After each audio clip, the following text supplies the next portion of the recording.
Buen mediodía, estimados escuchas del programa Controversias. Mi nombre es Bruno Acosta, soy escribano público, profesor de Derecho y Ciencias Políticas y de Historia, y esta es la columna del movimiento Verdad por la regeneración política y moral del Uruguay. Un saludo también para quienes nos escuchan en nuestro canal de YouTube Movimiento Verdad.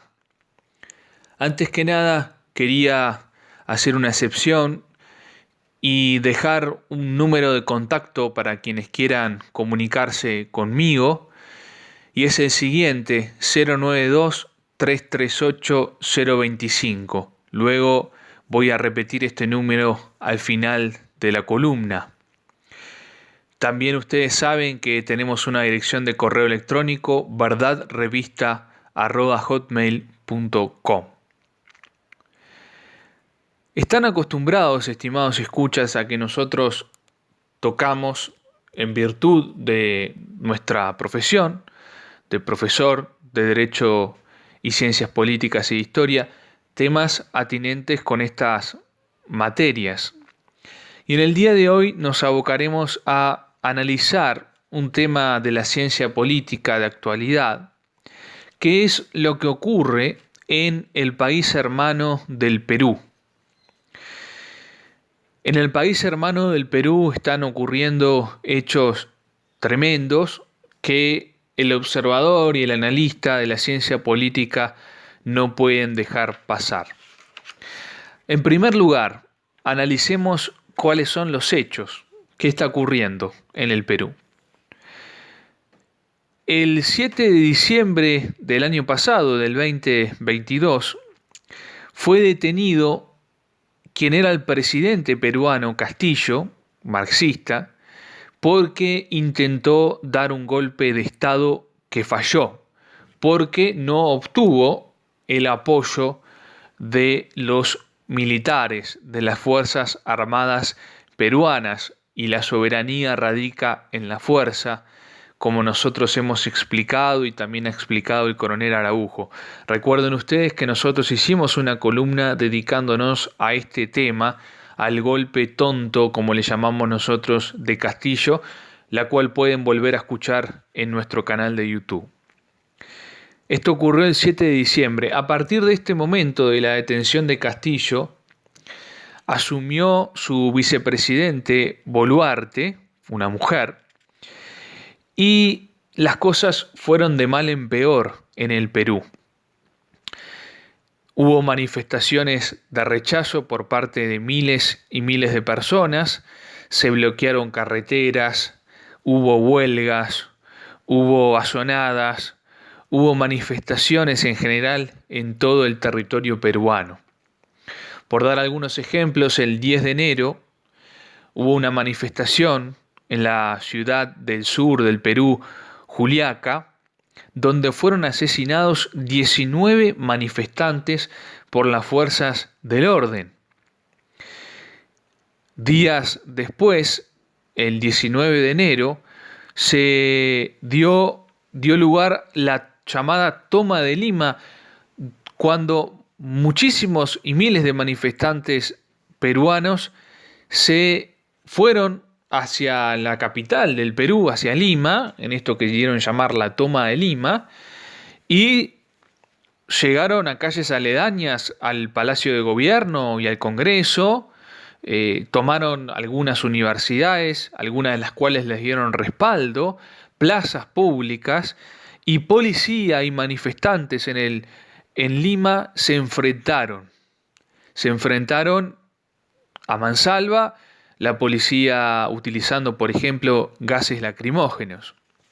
Esto, en definitiva, todas estas cosas que han ocurrido desde el 7 de diciembre, y ya van a ser prácticamente 2 meses de estas manifestaciones y esta crisis social y política en el Perú, han dejado un saldo lamentable de 50 fallecidos aproximadamente y miles de personas heridas entre civiles y policías. Estos son los hechos. Este es el primer punto de mi columna. Esto es lo que ha ocurrido en el Perú. En segundo lugar, ¿qué pasa hoy? ¿Cuál es la situación al día de hoy? Bueno, las últimas noticias que han llegado es que el día sábado el Congreso del Perú rechazó el adelanto de las elecciones para diciembre de este año, para diciembre del 2023. Hay que tener en cuenta que normalmente las elecciones se tendrían que llevar a cabo en abril del 2024. Es decir, el Congreso, el Parlamento, el Poder Legislativo peruano, ha rechazado el pedido de la presidenta Boluarte de adelantar las elecciones para este año y al día de hoy seguirán siendo las elecciones en abril, pero del 2024. El pedido del adelanto de las elecciones es totalmente racional, porque la presidente del Perú y el propio Congreso están absolutamente desacreditados y por eso se intenta hacer nuevas elecciones para elegir nuevas autoridades.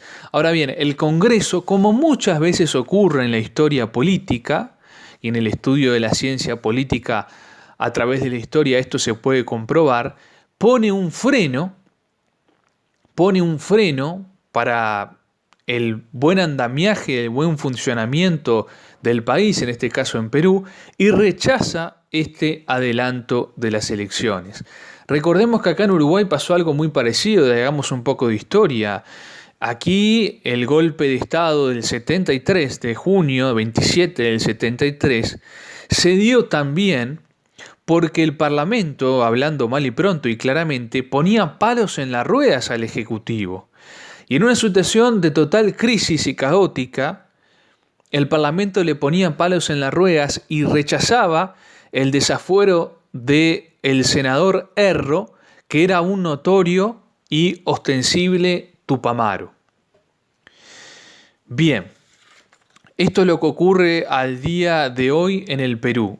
Hay un rechazo de las elecciones y las elecciones se van a hacer recién en el 2024. La situación es caótica, hay caos, hay huelgas, hay tomas, hay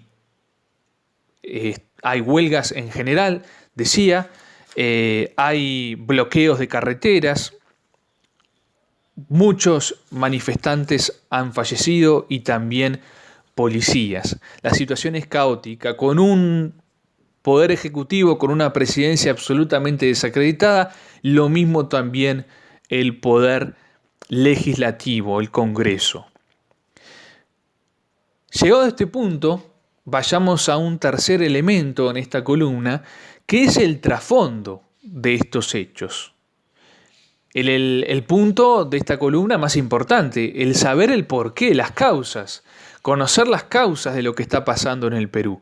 El trasfondo de estos hechos, como yo les decía, será este tercer punto que nosotros analizaremos. Hay un artículo publicado en CNN en español, en la web. Esto fue publicado el día 19 de enero del corriente por Stefano Possebon.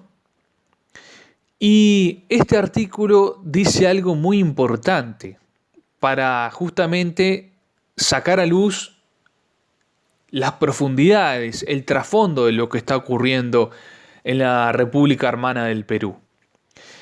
Denuncia este artículo, dice este artículo de la CNN, que una encuesta del año 2021, y presten atención por favor, estimados escuchas, una encuesta del año 2021 realizada por la BOP, un laboratorio de investigación de encuestas de la Universidad de Vanderbilt, reveló que solo, escuchen esto, solo el 21% de los peruanos dicen estar satisfechos con el gobierno democrático.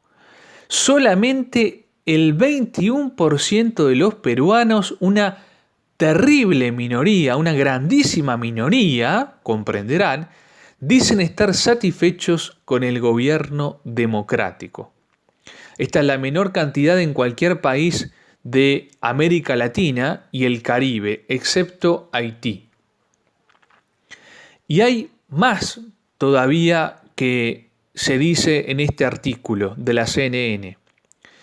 Más de la mitad, presten atención, más de la mitad de los peruanos que participaron en esta encuesta dijeron que una toma militar del país estaría plenamente justificada por el alto grado de corrupción que existe en el Perú. Les repito, más de la mitad de los peruanos dicen que una toma militar del país estaría plenamente justificada por el alto grado de corrupción que existe en su país. Vaya si existe un alto grado de corrupción, porque de los últimos 6 presidentes que ha tenido el Perú ante Castillo, los últimos 6 han sido todos acusados por corrupción y muchos de ellos puestos presos por casos de corrupción. El Perú ha tenido 7 presidentes en los últimos 4 años, contando a Castillo y a Boluarte. 7 presidentes en los últimos 4 años. Se darán cuenta que esta democracia liberal peruana es anárquica, es un caos de corrupción, de delincuentes y un caos de poco gobierno o de anarquía gubernamental. 7 presidentes en 4 años.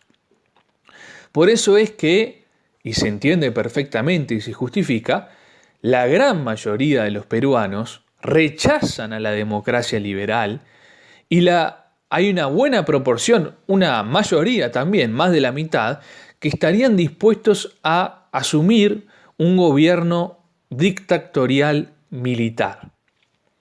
Porque la democracia liberal, queridos escuchas, como hemos dicho desde esta trinchera, sobre todo en nuestras tierras hispanoamericanas, no sirve.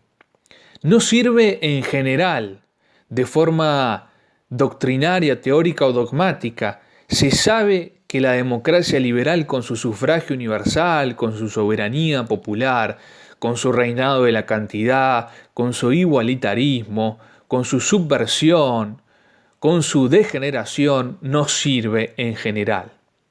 Pero en particular en estas tierras sirve menos, y por eso a lo largo de la historia hispanoamericana de todos los países, también del Uruguay, las dictaduras y los dictadores son muy comunes justamente para solucionar los problemas que genera la democracia liberal. Un caso típico es el ocurrido aquí en el Uruguay con la dictadura del coronel Lorenzo Latorre. Finalmente, para terminar mi columna, hay algunos analistas que dicen que lamentablemente, y no puede extrañar, porque siempre el marxismo se aprovecha de este caos y estos caos, lamentablemente muchos de los manifestantes, y no se puede dejar de decir esto, que están generando este caos en el Perú y que están reclamando, son de tendencia marxista. Recordemos que el propio Castillo era de tendencia marxista. Y rechazan que a Castillo se lo haya destituido y piden sobre todo una Asamblea Nacional Constituyente que refunde marxistamente, comunistamente al Perú. Y esto puede ser muy peligroso. Algo así como lo que se intentó hacer en Chile, que por suerte fue rechazada esa constitución absolutamente subversiva y marxista, que también nosotros analizamos en su momento, pueden verlo en YouTube, en Chile. Bueno, en el Perú, dicen algunos analistas, este caos puede ser la semilla que genere, eso buscan algunos manifestantes, una Asamblea Nacional Constituyente y una nueva constitución absolutamente refundacional y subversiva de tipo comunista en el Perú. Hay que estar, en definitiva, muy atentos y pedir para que esto no ocurra en el país hermano del Perú. Los militares, en ese sentido, peruanos, tienen o tendrán un rol principal y protagónico, como siempre lo tienen, porque en definitiva la soberanía radica en ellos, en la fuerza. Agradezco muchísimo vuestra atención. Repito nuevamente que por esta vez estoy dando un número de contacto, el 092-338-025. Gracias, muchas gracias.